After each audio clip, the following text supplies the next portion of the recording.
After watching the last game, we probably approached playing the most complete game that we played all year. There's obviously many things that we can improve on. I think the question is do you rest on your laurels, or do you stay hungry to try to improve, build on the things that you did correctly, and fix the ones that you didn't? So you can either build on it or rest on it. And I think with the challenges that we have, like I said, that's one game. So we got to move on to the next game, which is a very, very challenging team. Texas A&M probably presents as many issues as any team that we played all year.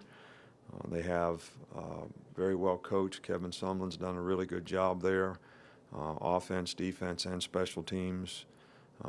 They're highly ranked in a lot of categories, whether it's turnover ratio, scoring defense, their ability to run the ball, very high-powered, balanced offense. Trevor Knight has done a really good job at quarterback for them, implementing their offense. Trayvon Williams, who is a freshman, has been a very dynamic running back, probably the best we've seen all year. They have talented receiver corps.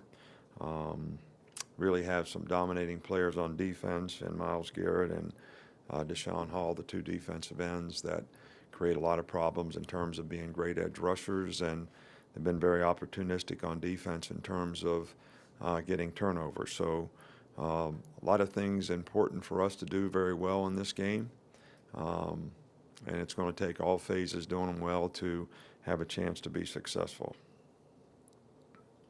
We'll start in the back with Cecil.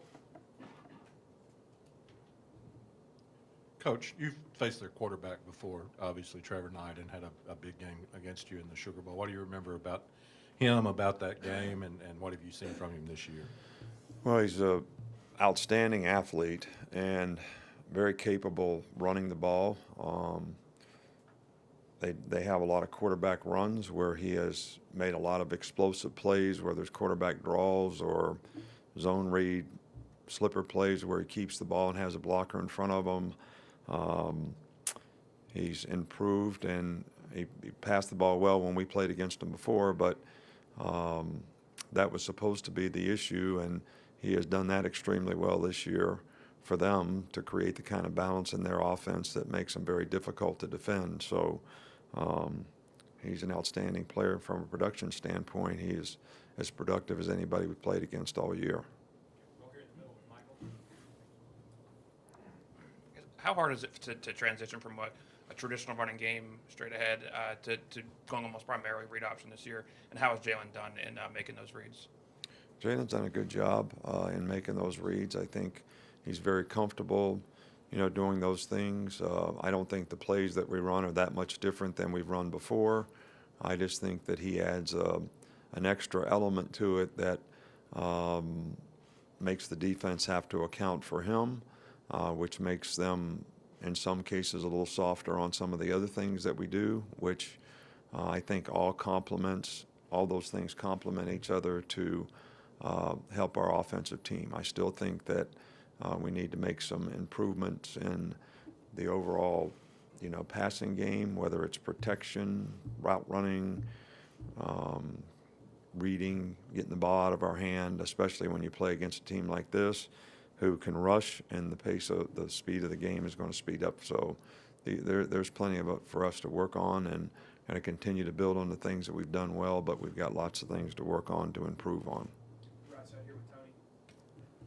Coach, you said over the years that you wanted to make some changes in recruiting in terms of defensive linemen, and then changing your offensive philosophy a little bit based on the rules. You've said that you need to play the game the way you have to play it based on the rules. Is what we're seeing this year with this team sort of an evolution of those changes you've made? I think that we probably, defensively, we probably are a little more athletic and have a little more speed on the field. I think that helps us a little bit in loose play situations, which when you play these spread type teams, that's the kind of plays that they run. Offensively, we've always tried to do what our quarterback could do, and I think Lane has done a really good job of adapting that. And this is sort of the direction that we wanted to go, that we started with Blake Sims, that Jake was a little different type of guy, and he did what he did very well. But now we're sort of back even beyond what we did with Blake Sims, which I think, has made us the most effective offense based on the skill sets that we have. But we still want to have elements of pro style in what we do so that we can control the game when we need to, but being able to run the ball and throw it in the pocket if we need to. Have you enjoyed playing a little more fastball with these guys? Yeah, I like playing fastball when we got the ball. It's like you like playing the fast break when you got the ball, running up and down the court in basketball. You don't like it when they got you 3-on-2 and you're the guy backing up trying to defend it. We'll come here. We'll stay on this side over there.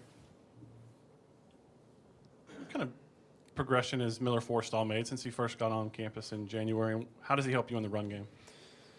Miller's a very athletic guy, and we've tried to use him as a sort of a quasi receiver, tight end, H-back type of guy. And because he's a very athletic guy, he does a good job in perimeter blocking, and he's a very good receiver. So I think he's improved in both of those areas since he's been here, and he's made a significant contribution in his ability to play. And we've been able to rotate 4 different guys at tight end because of that.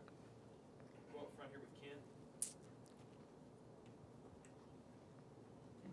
After seeing the film, how do you think Cam Robinson played? And taking it forward, you touched on your 2 tackles, the challenges they have. What makes A&M's guys so disruptive, I guess? Well, they're, guys that are very good rushers. They both have speed, good first step quickness, but they also have really good size. And to be a really good rusher, you have to be able to turn speed to power, which both of those guys can do. And they've got a good scheme on defense that makes it hard to try to help, on those guys, and they move them around some and do some stunts with them that everybody's going to have to block them. But I know Cam gave up the 1 sack, but, that's an example in the game. I thought Cam played well. I think Jonah played really well. But that one play sticks out. But really, it's the play before that leads to that play. We were going on 2, knowing that number 9 was their best rusher, knowing he was going to get off the spot. So we jump on 3rd and 10, so now we can't go on 2 again. All right, so now he gets off the spot and beats us on the edge, and they get a sack fumble out of it. So, sometimes it's not just what you see. It's sort of how you lead up to what happens that can have some impact on that. But the penalty probably had as much to do with that as the execution of the next play. Back over here with Tony. Coach, what have you seen from Sean Dion Hamilton this season? Well, he's played really well for us, and he's a very smart player, always in the right place. He's tackled well, fits the run well. He's done a really good job for us, and we have a lot of confidence in him. And Rashawn Evans played a little bit last week in that same position and did a really good job as well. So that kind of depth will be helpful to us if we can continue to develop it. Right front here with Mark. 2 quick ones, if I may. We didn't see Alphonse Taylor last week. What's his status for the game? Well, he's day to day. We'll continue to evaluate his circumstance and situation, and always have his player safety in mind as to when the medical staff makes a decision that he's cleared to be able to practice and play. He's going to do some individual stuff today, but no contact. And then the second question, you touched on Travion Williams, but what has he brought to their offense that maybe they didn't have in the past? Well, I've always think they've had a really dynamic offense and a really difficult offense to defend. But, the guy's got great speed and quickness. He's got great vision as a runner.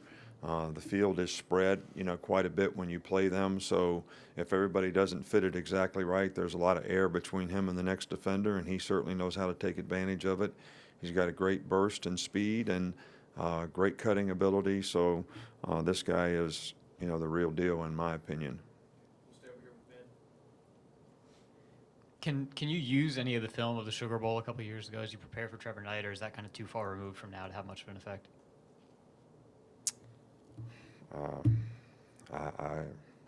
we don't plan to do that. I mean, we got enough issues trying to defend what they got to worry about what Oklahoma did 3 years ago. We know what kind of player he is. It's very obvious in the film. And I think a lot of the things that he did then are the same kind of things that he's doing now that makes him a very effective player. And we're going to have to do a really good job against him. Step front here between. On Saturday, you talked about Jalen being able to handle you getting on him during the game. When you're recruiting guys, can you figure that out on how they would handle being in situations where you're getting on them? And when did Jalen show that he was able to handle? Well, you know, I don't really get on Jalen that much. It's more conversational in terms of, look, young players, I don't care who they are. And Jalen probably handles this as much as anybody else. I mean, just like little kids, they go from toy to toy to toy, right? I mean, when they're 3 years old, 5 years old, whatever, they got no focus, no concentration. It's hard for them to stick with things. Well, we deal with the same thing when we got young players. You know, they can't stay as focused as the juniors and the seniors on all the little details every day in practice, in preparation, and all that type of stuff. So we're trying to, and Jalen is probably as mature and does it as well as anybody I've ever seen at his age, but still we're trying to help bring him along in all these circumstances and all these situations. And there's nobody on our team that wants to do that more than he does. So he sort of welcomes it. You know, he's very self-critical. So when you bring something up to him, it's kind of like, I get that. Maybe it's because his dad was a coach. I don't really know. But he's one of the easiest guys to manage in that circumstance that I've ever been around at his age. Here in the middle, Terrence. Ronnie Harrison has had 2 defensive touchdowns so far, both from over 50 yards out. What makes him such a defensive threat once he gets a hand on the ball? Well, hopefully we have several guys that, you know, have that sort of ability to make a play if they get the opportunity to. I think in this particular game, the guys did a really good job of adjusting. They motioned the guy back in the backfield to reload him from empty to throw him a screen out the other side. We had practiced against that. They anticipated it. Ruben anticipated it, played the screen, took it away. The quarterback sort of threw the ball over the guy's head, and Ronnie was playing in and out on another receiver who was cracking the guy who had the guy. So he was able to take advantage of that. And once he got his hands on the ball, it was pretty much smooth sailing. But, you know, Ronnie's a good athlete. A lot of these guys that we have playing in the secondary and some other guys on defense have played other positions where they've had a chance to handle the ball, and they've got pretty good ball skills and running ability. So, and I think that's why they can take advantage of what they do with the ball when they get it. Back, Joe.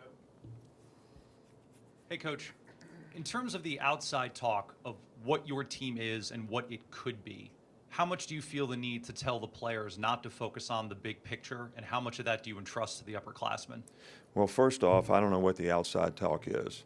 All right, so, and most of you create it, whatever it is, and I think you know how much I really respect all of you and your opinion about what you think. Very, very high, you know, I'll put it way up there. But I still don't read it. I don't listen to it.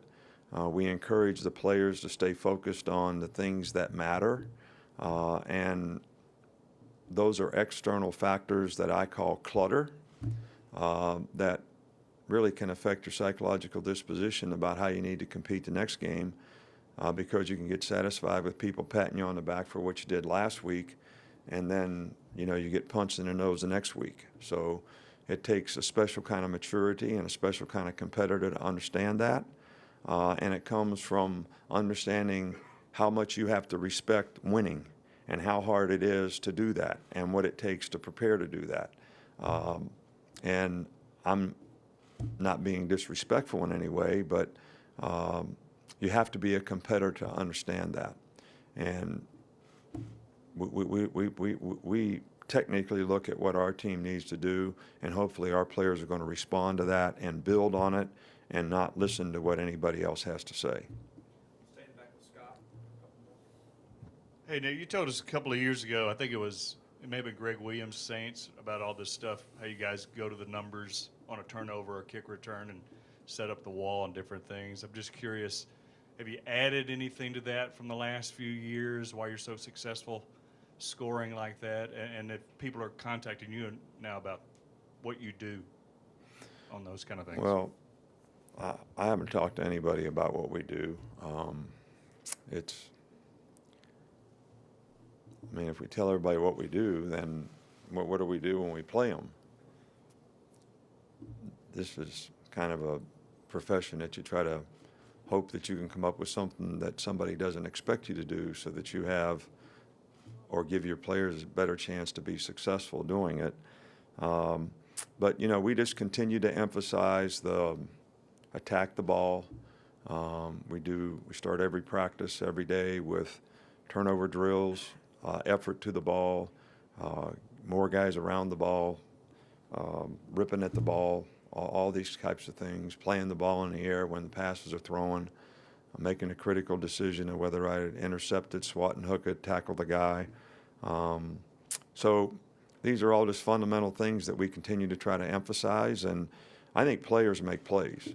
So we have some good players, and a lot of times one player affects another player making a play, whether Dalvin Tomlinson is right in the quarterback's face when the ball gets overthrown and Minkah Fitzpatrick intercepts it. All these things contribute. You know, whether Tim Williams is getting a pressure off the edge and hitting a quarterback and he's throwing the ball before he wants to and somebody else has a chance to make a play because of it. I think all these things contribute, and the players make those plays by what they do and how they execute. Last one here with Alan. Talk about Jalen's ability to respond to maybe some criticism, but several times this year he's made a mistake on the field, a fumble or whatever, not always his fault, but he seems to play better after that. What have you seen from him and his ability to respond from on the field? Well, I think that's all part of his psychological disposition of not letting things affect him, being self-critical, knowing when he made a mistake, being able to focus on the next play, learning from the mistakes that he makes.